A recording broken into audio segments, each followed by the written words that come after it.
Hey, good morning and welcome to Breakthrough Walls. I'm Ken Walls and I am your host. And today I have a very special guest joining us.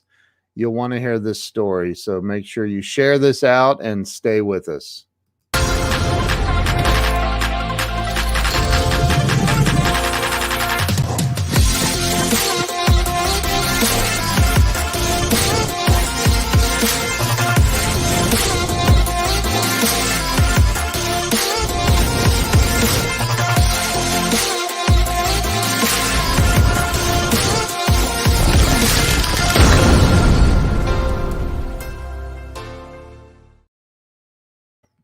All right, let me bring on my guest today, Mr. Joel Sheagren.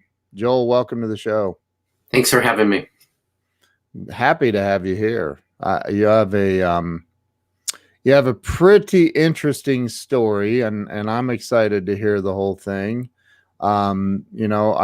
This is all about helping other people and helping people get unstuck, have a breakthrough, and we are definitely live. So, Joel, why don't you start with telling everybody where you were born and raised? Southern Iowa, down in what my dad would call the Florida of Iowa. So the shape of Iowa is a little bit like the United States. Yeah. He was quite the PR guy. So it was nice growing up in a small town. And my dad was a funeral director, so I grew up in a funeral home. Wow. How was that? Pretty normal. You know, you don't know any different, right? So Yeah. it was an old mansion and half of the house was a funeral home. And I lived in the attic of one side of it up in a cupola. So it was kind of fun. Wow. It provided me to crawl out of a window and climb onto a flat roof and overlook the city. And it was a lot of fun.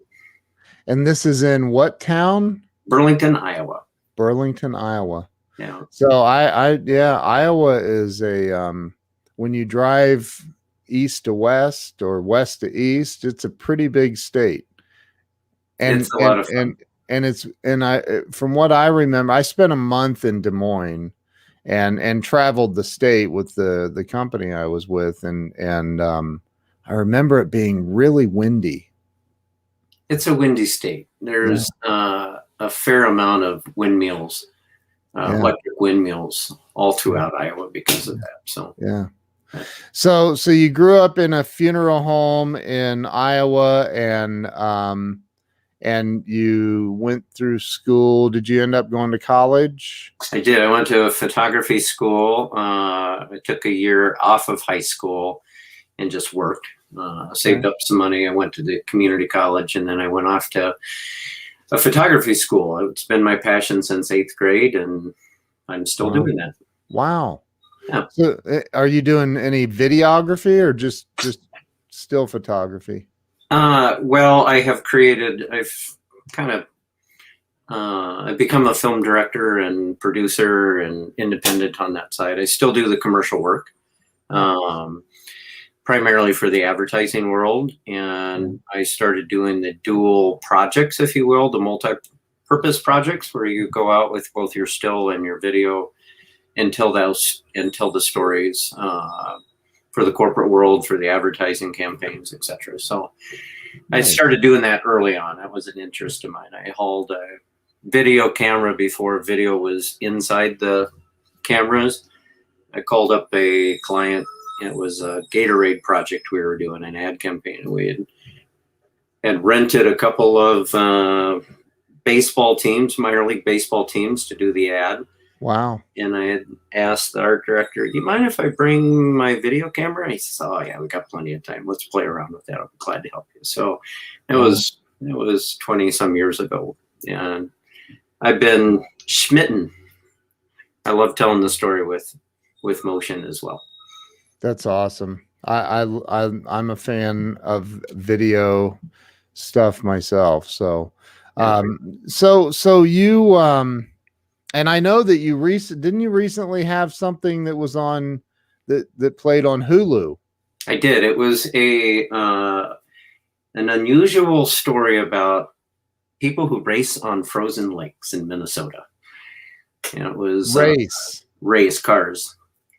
Really? Yeah, so it's a 60-year sport or more. And I connected to a friend who was the president. He was a young kid, and found out his story, that it was really a transformational point for him. He had gotten in trouble with the law for his street racing lifestyle. And the judge gave him an opportunity to turn his life around instead of sending him to jail for 10 years.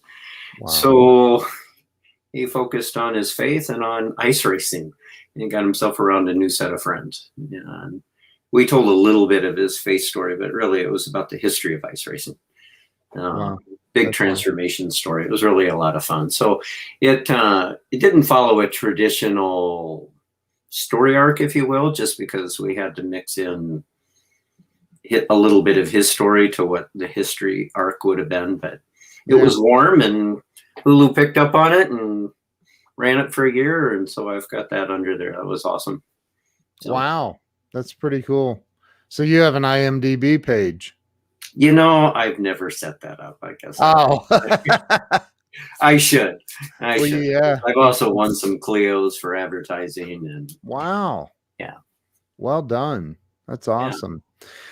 So, you know, and although that's some really amazing stuff that you've done and accomplished, we're here to talk about some other things as well.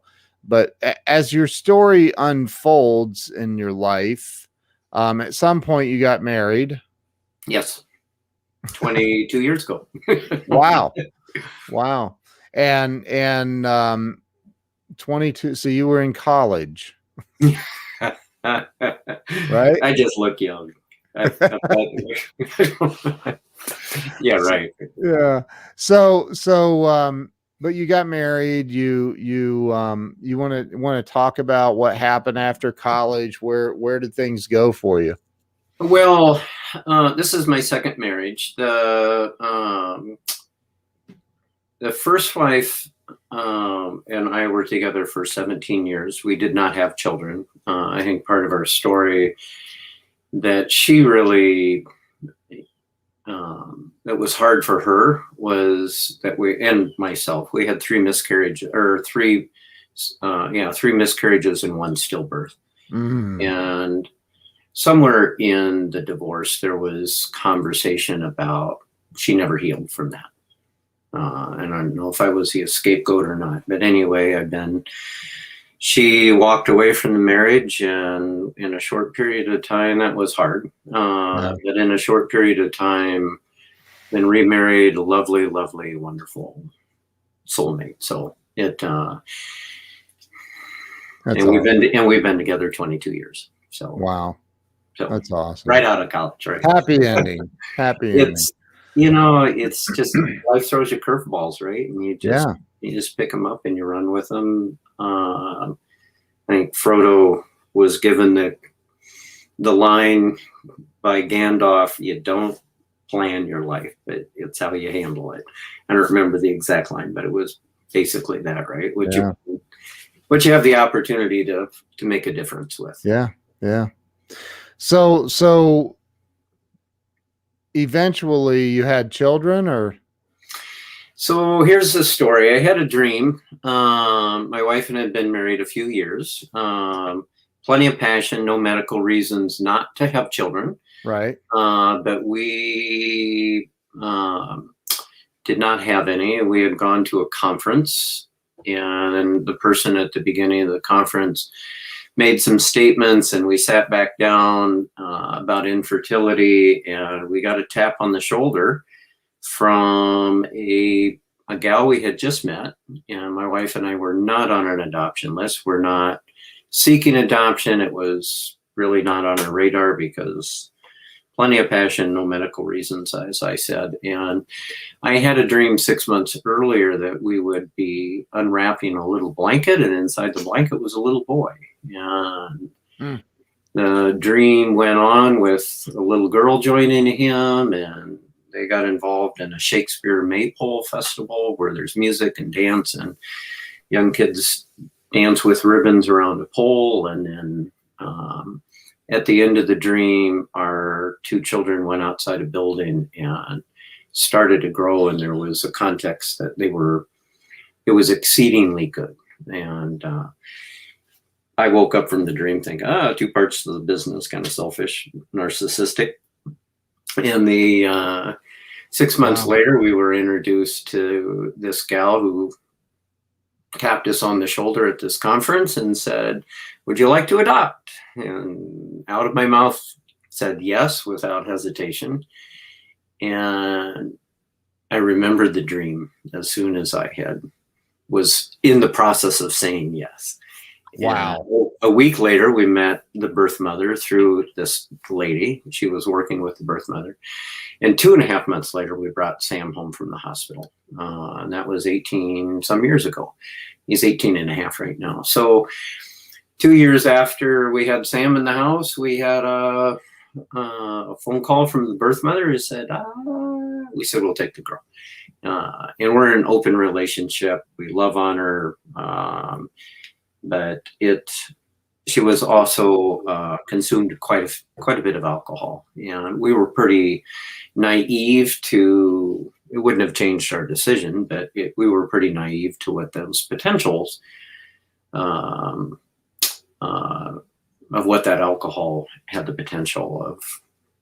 I'm a little stuck on what I want to say. The potential issues that could be created because of the alcohol. So it's but we love on him, and there we are 18 and a half years later, right? So so a little bit of, go ahead. I'm sorry. No, I just said wow. That's so you had, at this point now, you had 2 children. We have, our daughter is 16 and a half. Yep. So from the same birth mother. Correct. Okay. Wow. Yeah. So we had 14 years into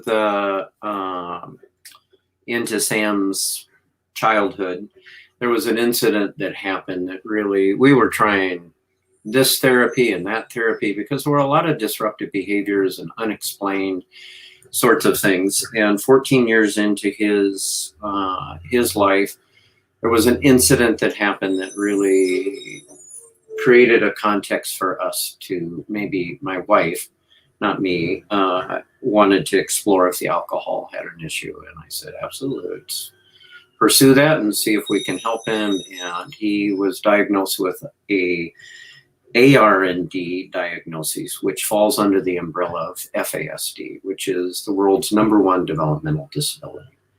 It's 300% more prevalent than autism, and nobody seems. You want to tell the audience what all those letters you just used stand for? Sure. So ARND is alcohol-related neurological disorder, and it's under the umbrella. There's 3, 4.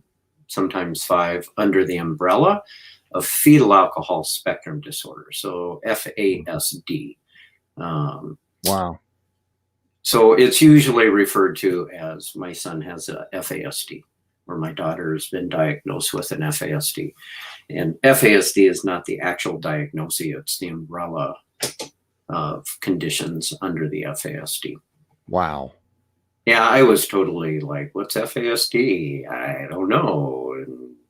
And living with the behaviors, we knew what the behaviors were, but we didn't know how to explain them.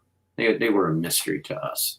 He's a smart kid, athletic, just lots of gifts in the creative context, friendly, just great personality, right? But then there would just be unexplained issues of I don't understand this behavior, and then you kick into traditional parenting and don't disrespect me and yada yada yada, and that just pushes the buttons even further. So there's appropriate interventions to get the same results. It just is a longer road to get there. And are you talking about like I mean, what are some examples of clues that I mean behaviors and like, and was there nothing earlier in the childhood that maybe raised any kind of a flag like this doesn't seem right? Yeah, so my wife thought about getting a diagnosis a couple of other times related to alcohol that she just didn't understand, or she didn't pursue it because, oh, it's a stigma. How's that going to help? Yeah. I vaguely remember those conversations. She was really the one driving those kinds of things. But what I've discovered is 85.6% of the kids are misdiagnosed. And it's ADHD, depression, anxiety, those kinds of common things. And those they're a misdiagnosis from the context that it's an underdiagnosis oftentimes. And you try to approach ADHD from a traditional ADHD perspective, Yeah. and you'll get nowhere. And their wiring is different. So the brain, the alcohol affects the brain, and I'm not anti-alcohol, but I am advocating there's an appropriate time to drink. Yeah. And there's most certainly a drink responsibly message. Don't drink during pregnancy, any amount, any time, because you just don't know. Right. It's like wind in a storm. Yeah. It's a fact that wind blows trees down and branches down, but it may or may not blow them all down. So it's a huge, huge gamble Right. to be drinking during pregnancy. So I'll sidetrack with that. But the alcohol during the pregnancy affects the child in three primary ways: cognitively, self-regulation, and then impulsivity. And the main behavioral issues come from the attack of the alcohol in our limbic system. So the limbic system's the internal components that make up the it's on the inside, so it's really well protected. But the alcohol, sometimes the hippocampus doesn't even develop in severe cases, or the corpus callosum doesn't even develop. So those aspects that make up the limbic system are highly compromised when the alcohol really affects the child. So it can come across as ADHD, but their endorphin level is not low. So you give them Ritalin, and behaviors accelerate because they already have dopamine. Yeah. But the way that the limbic system works is it just presents itself as that. What is the you're calling it the what? The limbic system, which is in the brain science. It's made up of a number of, I forget if it's 6 or 7 different components. But the hippocampus and the thalamus and the corpus callosum. Corpus callosum connects the two sides of the brains. And so when you and I are having a conversation and the hippocampus is deciding what to store in long-term memory. Gotcha. And so it transfers it from one side of the brain to the other. I'm not an expert in that area, but that's what I understand happens. Yeah. So they really have trouble with short-term memory. So you put them in a school setting, they may learn a math equation and do really well on a Monday, but on Tuesday they may not remember it. Wow. And I'm learning that there's all sorts of educational tools that are much better for all students, right? And now our kiddos that have this FASD, it's 1 in 20 school kids in 2018. And the epidemiologist says that that's conservative because it's peer reviewed. Wow. It was 4 different studies, one in an inner city, major inner city, a mountain town, a Midwest town, and a suburb. And conservatively 1 in 20. And with COVID, we've most certainly have an increase in alcohol consumption. And so it's it's going to be sad to see some of those results. So, so your child might have a processing speed, maybe one way to determine that, or ADHD. And so if alcohol is suspected, yeah, it would be good to find some help to see if it actually may be beyond just ADHD. So what? So this is a pretty common issue, it sounds like, and sadly, it's an avoidable issue. But being a recovered alcoholic myself for almost 19 years, I can say that, you know, there's an alcoholic does not realize what they're doing. I mean, you know, it's a weird disease. I can say that for sure. So what are, so you see these behaviors, your wife is aware enough to say, hey, let's dig deeper into this. This could be alcohol related. And where do you go? I mean, who do you go see? A neurologist? I mean, who do you see about something like that? Well, you get a neuropsych done, and the issues behind there aren't enough clinics to really, and enough understanding. We had Sam in therapy after therapy, and none of the professionals recognized this. Wow. Yeah. We had a litany of help, and the closest we got was trauma related to the adoption for an intervention. So, wow. Yeah, Minnesota fortunately has a nonprofit that's really leading the way on this issue. And so we had gone to them, and they used the University of Minnesota,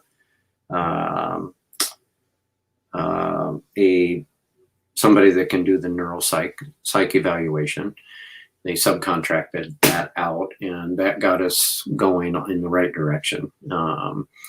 And, you know, we had this dream, as I mentioned. It was like, well, he's supposed to do really good at the end of the dream. Yeah, right. You're just devastated. Yeah.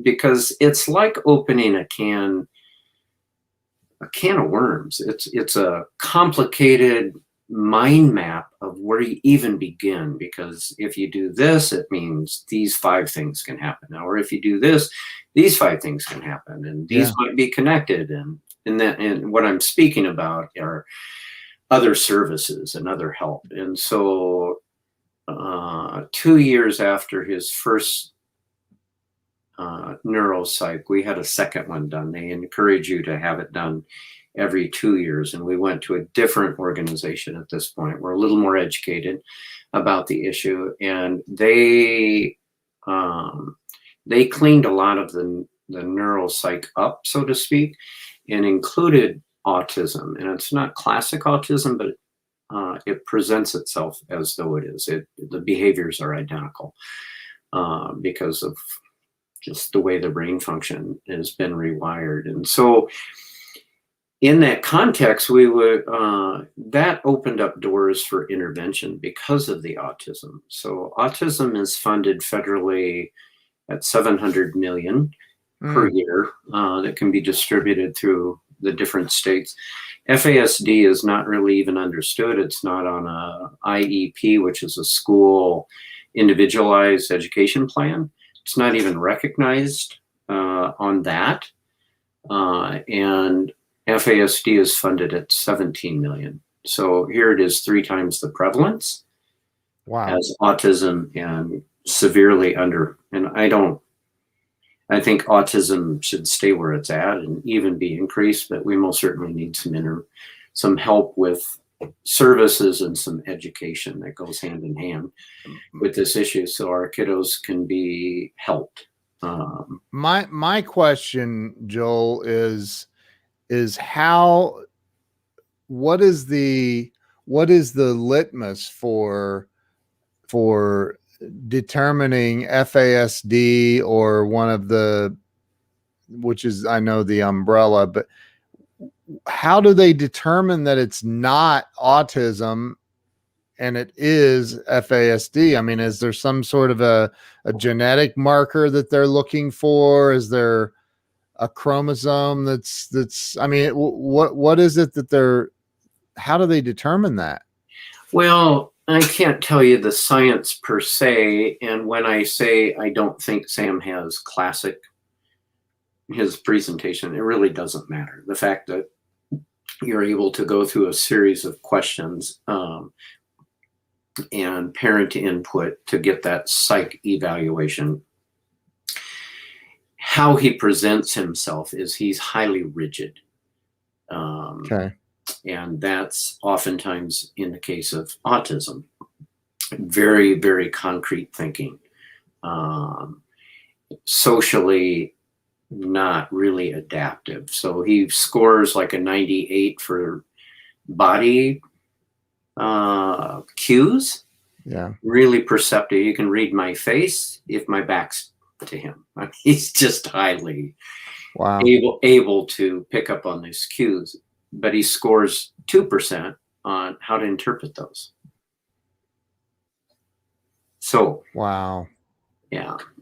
So highly, highly vulnerable, just like any other child with FASD or with autism. So there's often a chart, if you were to take a square and divide that into 4 sections, and you've got your chronological age, and he's 18, and now you have your emotional age, your cognitive age, and your I'm slipping on the 4th one at the moment. It'll come to me, but just the social, cognitive, and emotional. There you go. Yeah. And then the chronological.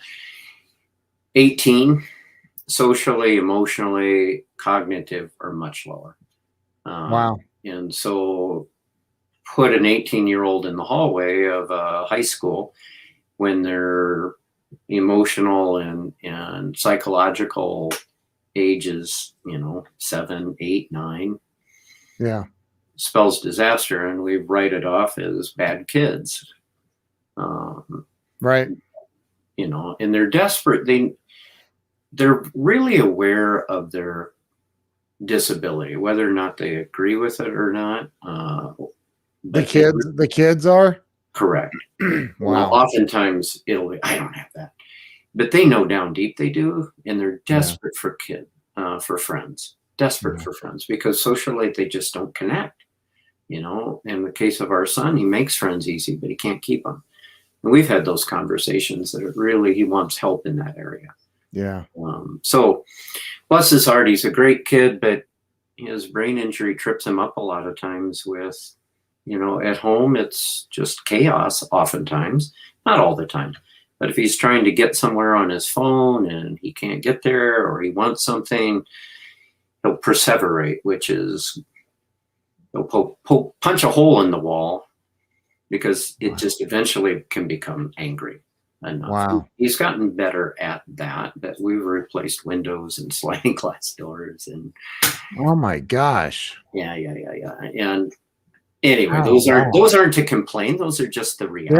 Yeah. Those are the realities of what's going on with how many of our kids, and with parents that don't understand it or don't want to press in. So once press in to want to help them. And so when we had the diagnosis, I can talk, you know what I mean? Yeah.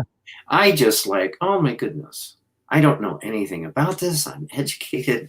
Yeah. How do I help this kid? Right. And it's a paradigm shift for parenting. It's a complete. So I'll give you an example. Hey, Sam, in a traditional parenting. Hey, Sam, come wash the dishes.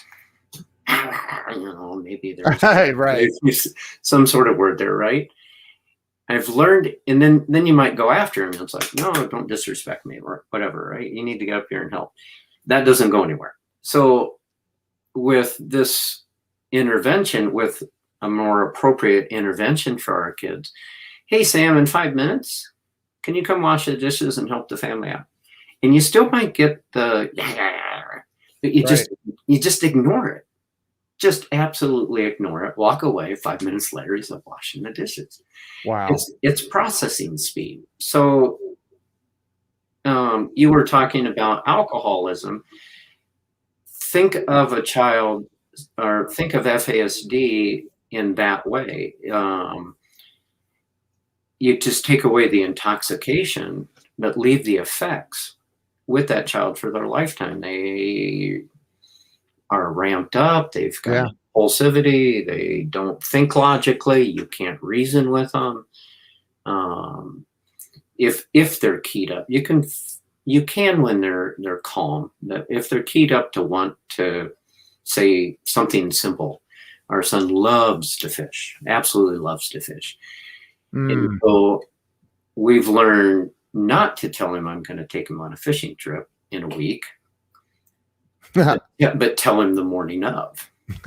Yeah. Because he won't eat for a week. He won't do his schoolwork for a week. Wow. He won't, that's what perseveration is. You just get focused and you can't think of anything else. Wow. And so you learn to work with that. And, and I'm glad we've learned some interventions. They're not 100%, but they've made a huge difference for the chaos in the house. So when you suspected, or your wife suspected, and you're making your rounds with all of these different physicians, psychologists, psychiatrists, I'm making assumptions. All the above, right? Yeah. Probably some pediatric people, and you're finding, did anybody say, well, he's appears to be on the autism spectrum? No. I'm just curious, at what point was there a moment where somebody said, oh, this is FASD? Well, that was more of my wife. We had an incident that happened that was more serious, and I don't want to get into that. But sure. My wife was, it's time to explore this. If the alcohol actually had an effect on him, because we're not getting anywhere with all these other interventions and therapies. Play therapy, was one of those. And you would think she would have known that. I reached out to her on LinkedIn after Sam's diagnosis, and I had said, this is what he had. And she goes, oh, I should know more about that. I need to learn more. Who's she? Who are you referring to? The play therapist. Oh, okay. We worked with her for 8 years, something like that. A number of years. And she got us in the ballpark, but she continually worked at, well, he's trying to protect himself. So think of a fetus kind of in the womb with their arms up in the air saying, don't. Yeah. They're literally trying to protect themselves when they come out of the womb in the same way. They're blankets. He had 50 blankets and 500 stuffed animals. I'm being a little melodramatic, but it was his fort: pillows, blankies. So when he went to bed at night, so kids have a lot of trouble sleeping. They have a lot of trouble with regular food intake. And those are a couple of signs. Now, that doesn't mean it's the catch-all, but those are some signs. Processing speed. What does short-term memory? I would advocate for Sam, kind of like what I was mentioning with the math equation. I would go to the soccer.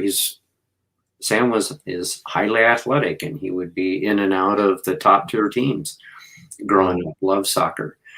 But he primarily did defense. Take the ball away. Whereas if you're a forward, you've got to think about sequencing. That's a tough issue for our kids.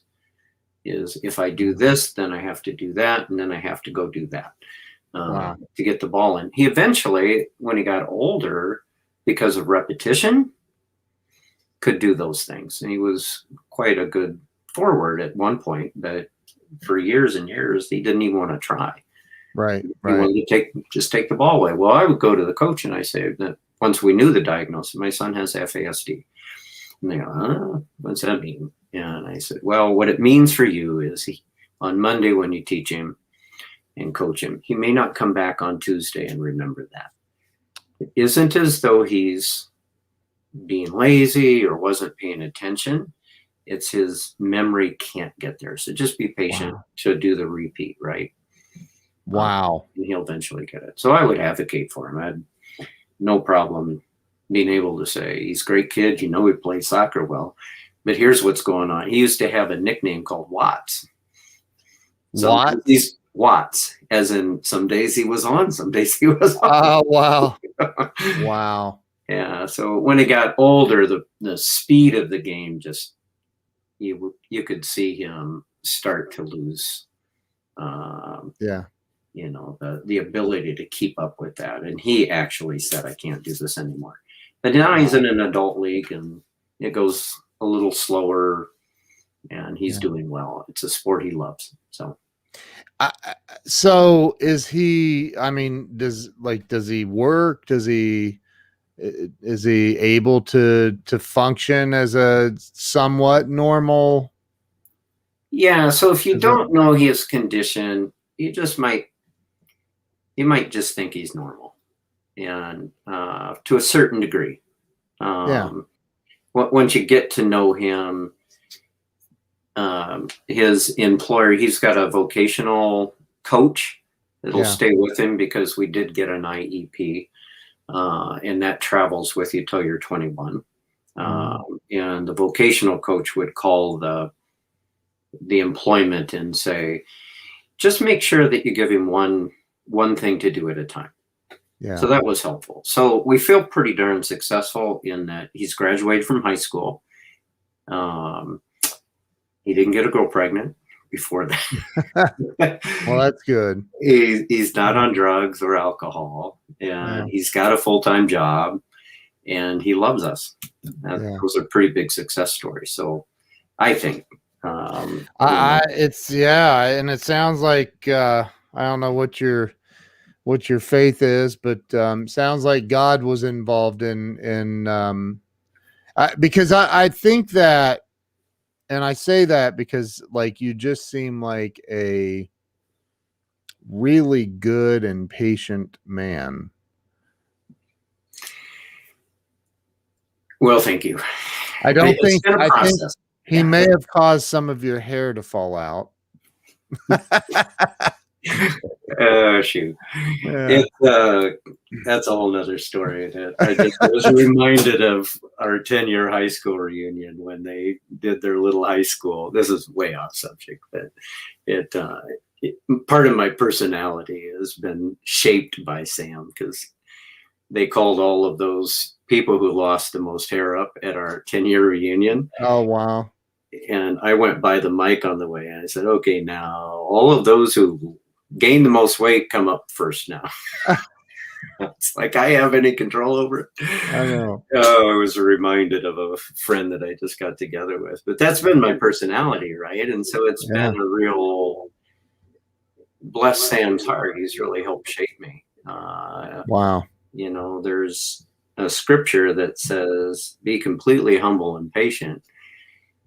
Be completely humble and gentle. Be patient, bearing with one another in love. Well, that applies to mental health and a disability as much as it does to the context of racism or Jews and Gentiles that was being spoken of at the time. So faith has played a huge part in this, and it's taken its toll in a good way on character development. Yeah. Because you just want to press back with this behavior, but you have to constantly be reminded it's a brain injury. It's a brain injury. He cannot function the way that you expect him to.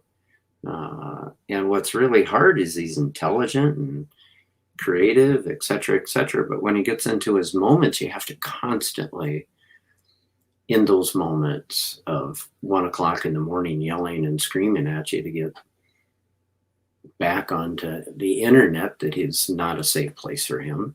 He has no no reality of what that is. And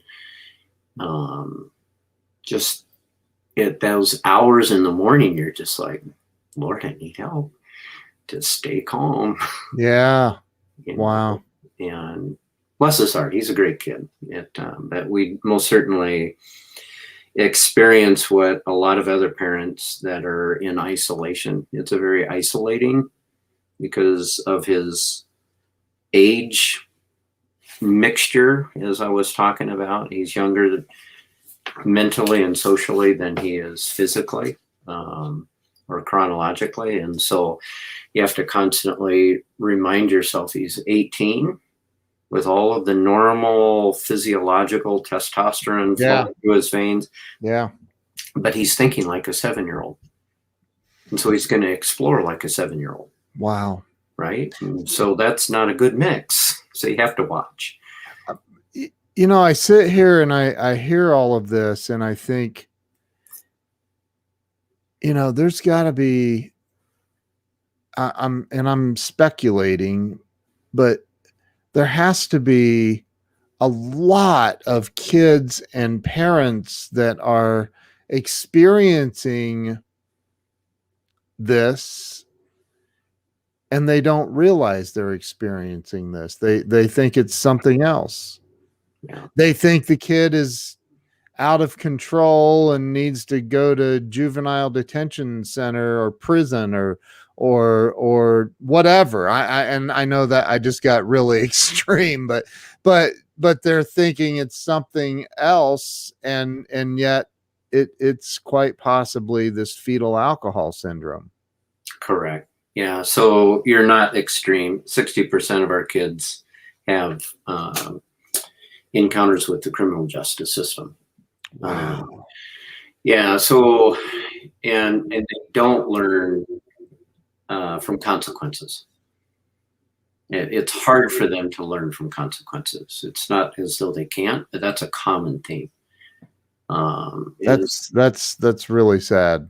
Yeah. So 25%, both men and women, is a verifiable fact of our criminal justice system. So as a filmmaker, part of that journey with our son and learning how to provide interventions for him was, okay, so this is what I've been handed. Sorry, I'm a little emotional here. How the heck did this escape our understanding for all these years, really?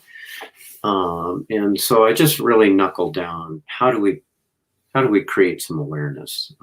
Justice is a high meter for me, and it's, you know, it's not right that kids are affected this way. It's not right that we don't understand them and we don't have the interventions, and we just don't know anything about this. And so I just picked up the gauntlet and said, what does this look like for a film? And so it's a feature-length film that I'm working on fundraising for. It's called Embraced, and the name comes from how I embraced my son.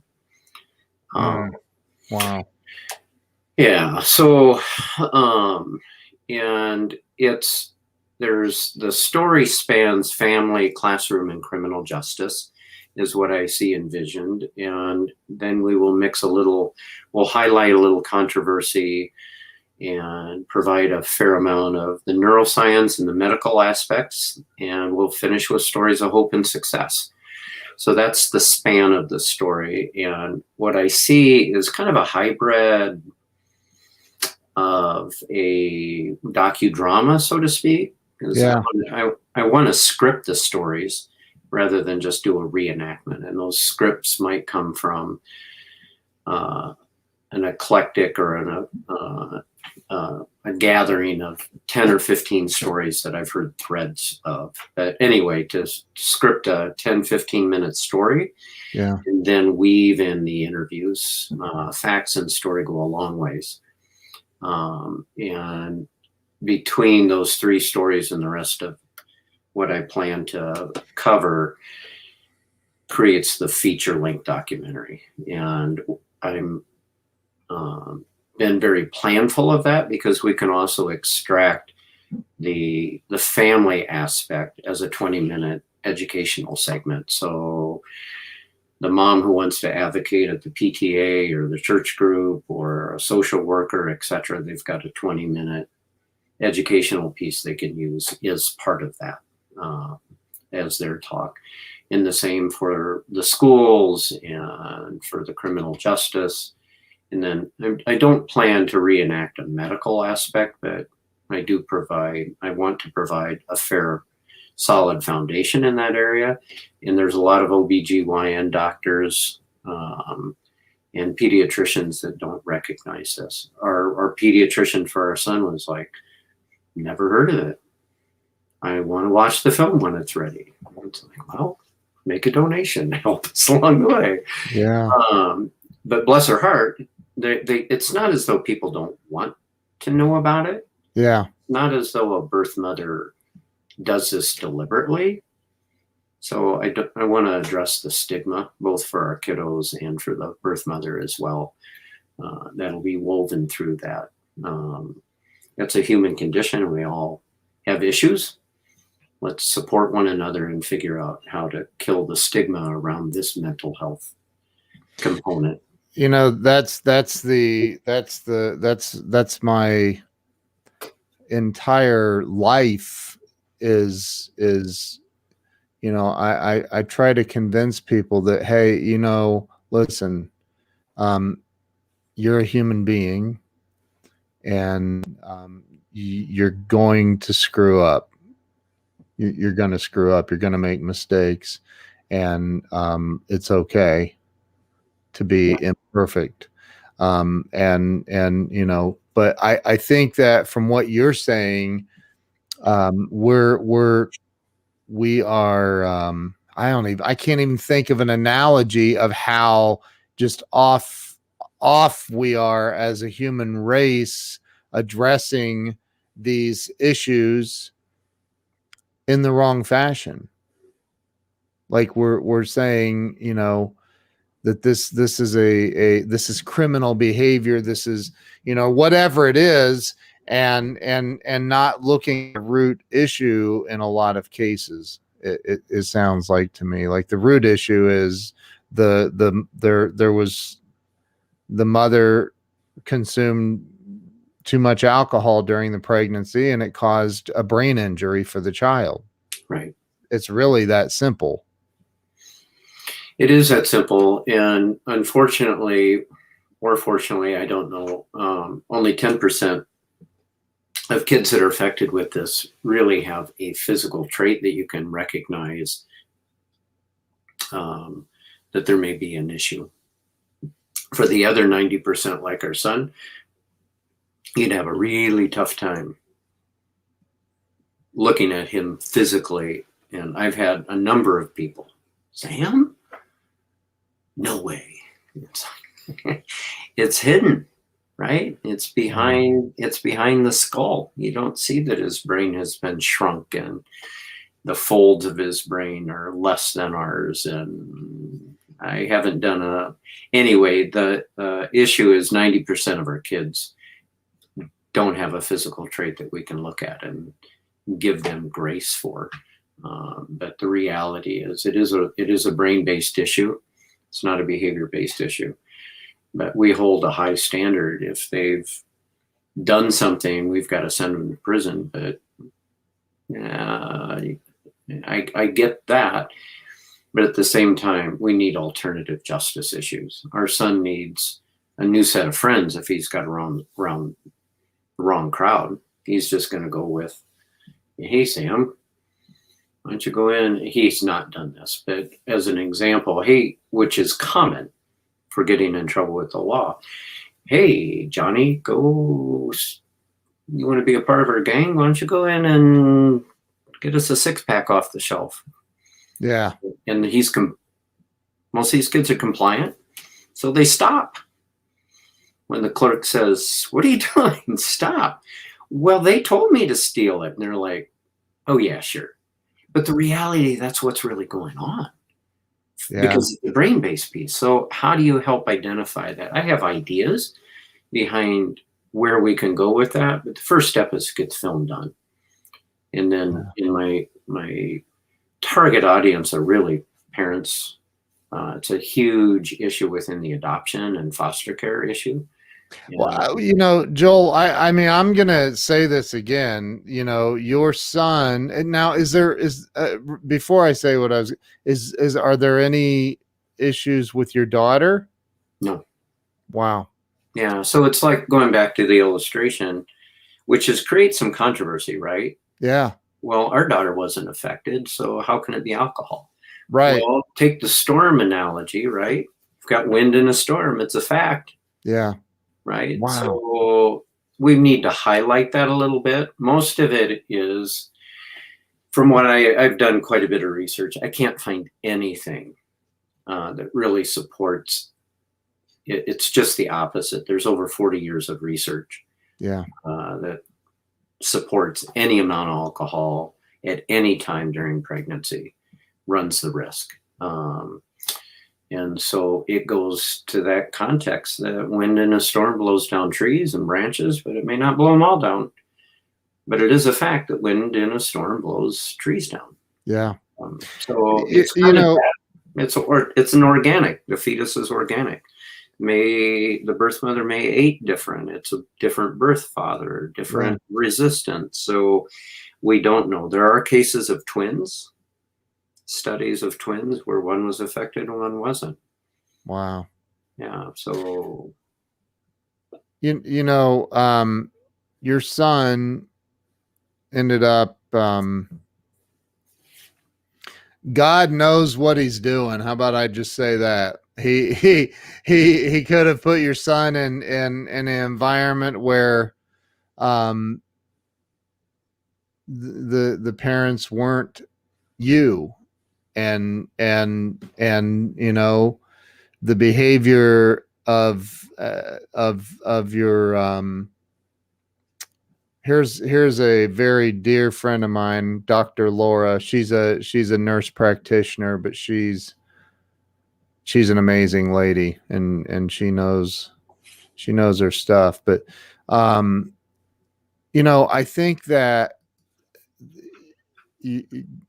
God put him in the right place. Let me just say that, because you seem to have just some amazing patience and yeah.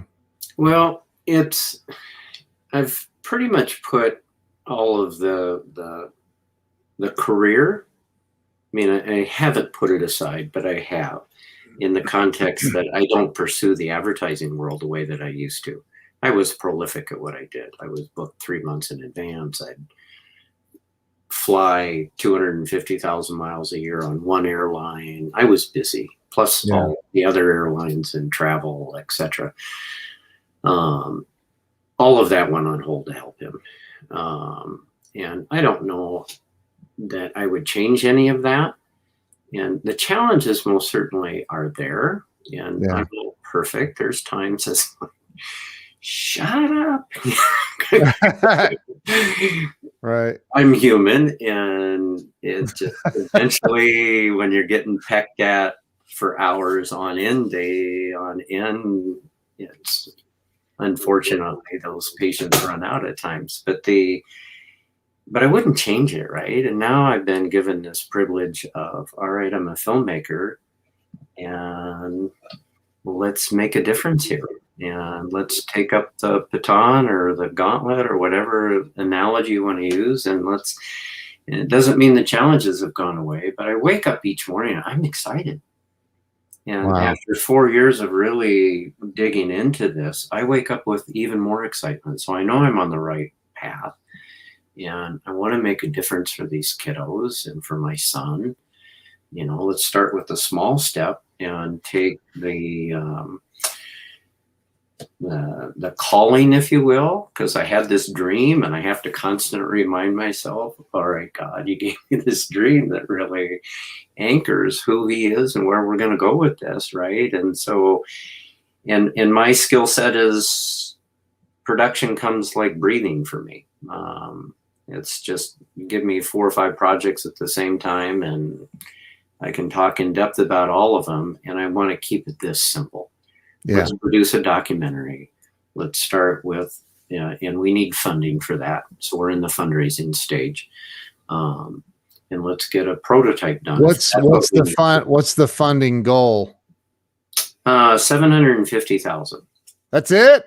That's it. Well, the marketing side's a whole nother, that's into the seven figures. We'll get you on a bunch of shows like this, and that's what you need to do. Sorry, I want to ask one question before I forget. What is the website address for anyone that would like to donate to your project and or get to know you better or learn more about all of this? What's a website? Well, thanks for asking. It's embracedmovement.org. Embracedmovement.org. Yeah. And I need help in all of those, because I'm wearing the hats for the website and trying to do fundraising, and that's not my gifting, so to speak. So if somebody wants to volunteer to help with those kinds of things, I need some help with that. I've got ideas of what how to help get people that want to participate involved. We need volunteers to get us going. But the documentary budget is a little higher than a normal documentary. But part of that is I want professional actors to act in these short films. I want some celebrities involved. There's a long list of celebrities that probably have this issue. I'm not going to name them right now. Yeah. But have this issue, and can we get them involved? And some of that takes at least covering a stipend and some expenses around that.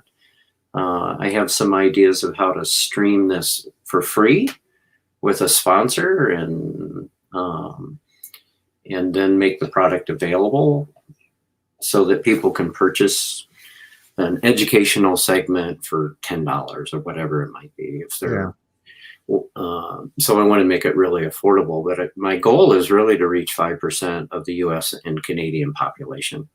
Our issue is 5% of our FASD is 5% of our population, 1 in 20 kids.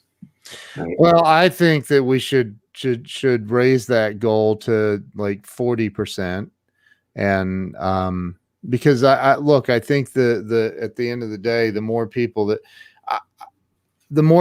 know about this, the better the chance that we can have a really, really positive impact in the world.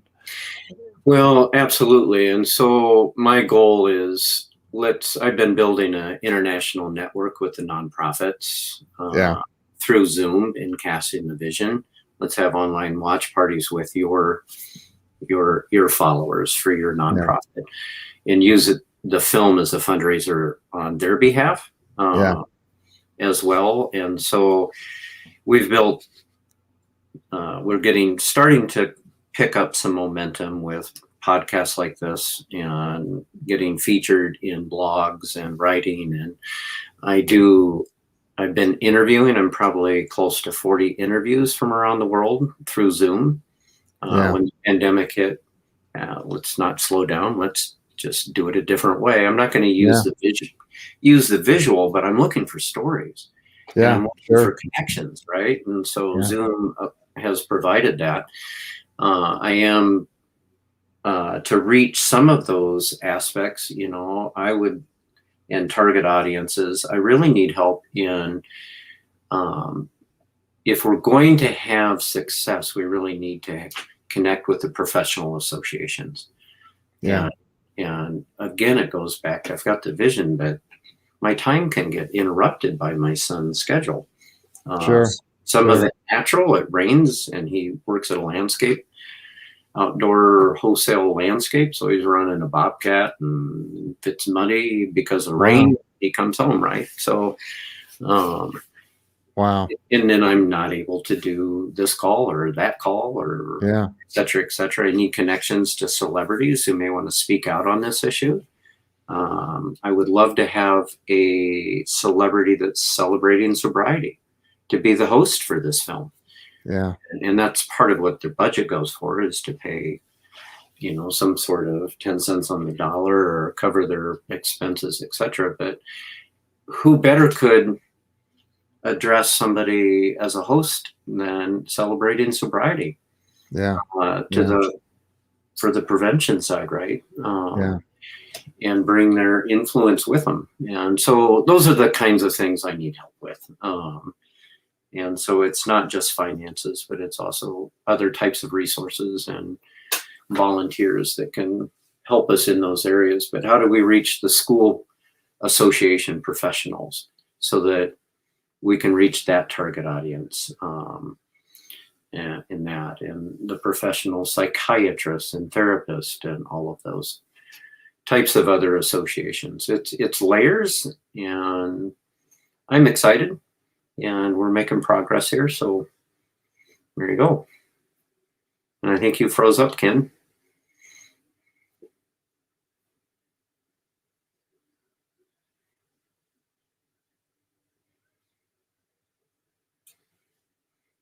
I don't see myself froze up. So until you're unfroze, there you go. You might be coming back now.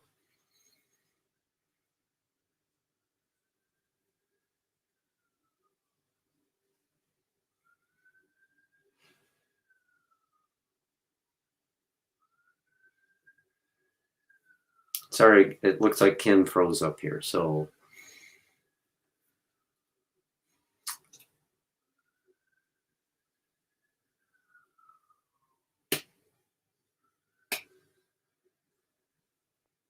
I don't know if he's in the background. I'd be talking over him.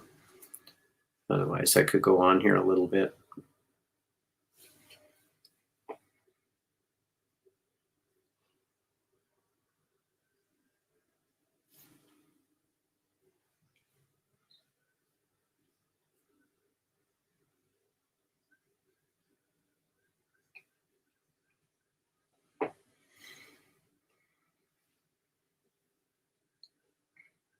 I'll go ahead and say a few things. If you're sensing that you may know somebody or have a child that you're just not, Oh, here you go, you unfroze. I'm so sorry. My internet went out. I don't know what happened. This Well, happened the other day too.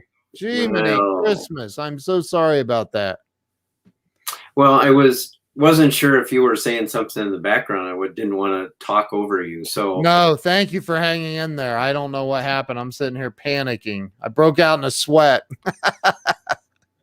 well, I was going to suggest, if people are sensing, oh, that might make sense, that somebody I know or a cousin or a family member, oftentimes you can start with the diagnosis, going back to that with your universities. Yeah. And they oftentimes have a pediatrician or a neuropsychiatry department that might get them going in the right direction. Well, you know, I think that here's the thing. I truly believe that you are on an you have a great mission. And I truly believe that it's been ordained by God. And I truly believe that nothing can stop that. Nothing. So I'm I'll receive that. Thank you. You need to receive that, because I truly don't think anything can prevent it from happening. And this is a very, very, very important thing. I don't know what to call it. This is a very important topic that people need to be aware of. There needs to be awareness. That's the primary goal. I saw something pop up here. What is your goal? And awareness is most certainly the, you know, and for me, awareness is, let's make this as known as autism. That makes it tangible, right? Yeah, When you say autism, you may or may not know the behaviors, but you give grace to the person who has autism, and right. you're aware of it. We don't have that kind of awareness yet.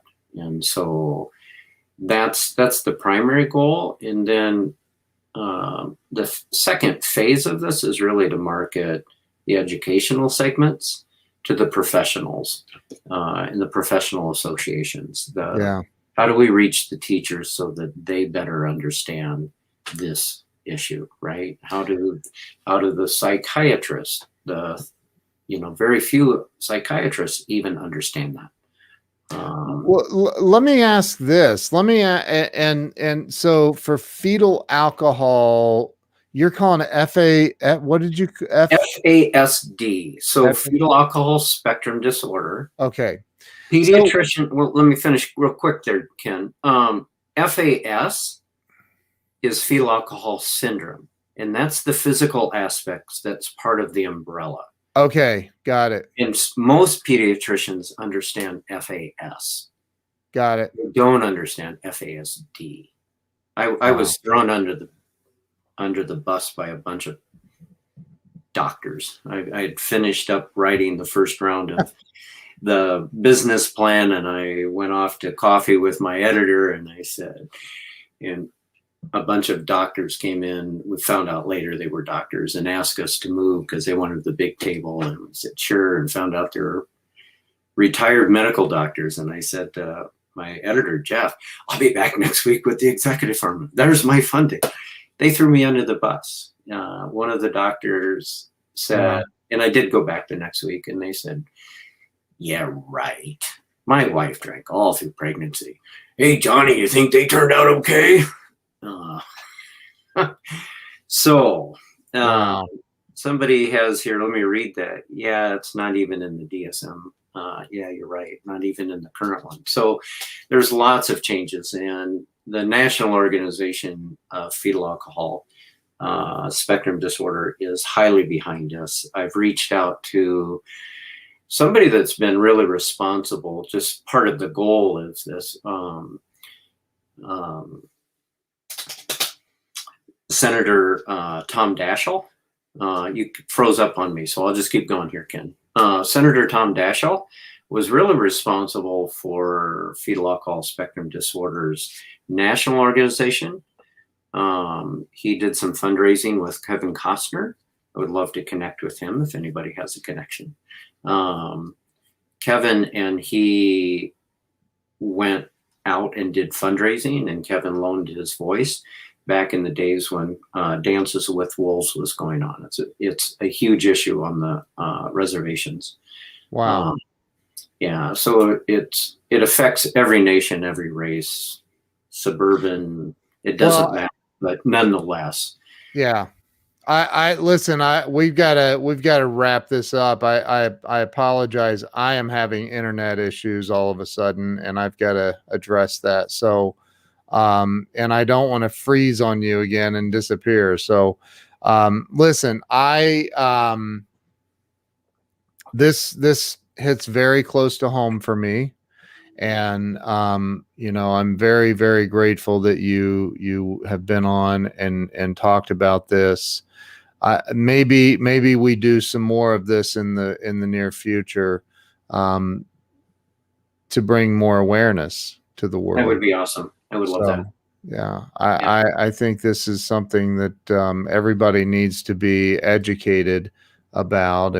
And Laura, I see she's an amazing, her husband's a physician. She's a physician. Well, she's nurse practitioner, same thing as a physician. They probably are smarter than most physicians. But I think that, and she's right. I mean, there's all kinds of things that can be, that can be targeted to bring education or awareness to the world. Cause I don't think most people understand this and the level of intensity, like how big it is. Well, absolutely. And I've got a folder that has, or 12 folders of different organizations I want to reach out to, or different industries. And within that, there are layers, right? Yeah. Those are the things that I need help with. I just can't keep up with all of it. It's most certainly, one of the first people I connected to was ACOG, which is the OBGYN organization, and they're fully behind us. And they said, we can't provide money, but here's a list of 12 things that we can come along and support you. And I need to revisit that. But again, there's so many layers, and this affects our society. So it's going to have the layers.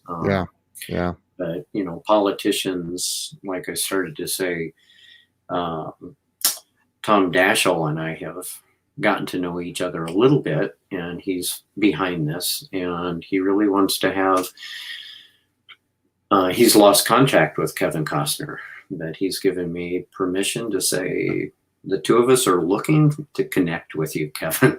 We would like for your voice for this at some point to speak up, and what that looks like. I've got some ideas, but I don't want to be pretentious. Whether it's Kevin or somebody else, it needs some attention, and celebrities most certainly can bring their influence. And guess what? God has a connection with Kevin. So, there's a way. So, listen, Joel, thank you for being on here and being so open and transparent and sharing your amazing story and journey. And I truly believe this is just the beginning. So, thank you for being a guest today and being so open. You're amazing. Thank you. Thanks for having me. I appreciate it. Thanks for our friend Pamela. Yes, Pamela. Thank you, Pam, for introducing us. You're a rock star. So everybody who's watched and shared this out, thank you. If you haven't shared it out, please share this out so we can get the word out about this. So you guys have a great day. Joel, stay with me, and I'll chat with you here in a minute. Have a great day, and thank you again for watching. Bye-bye.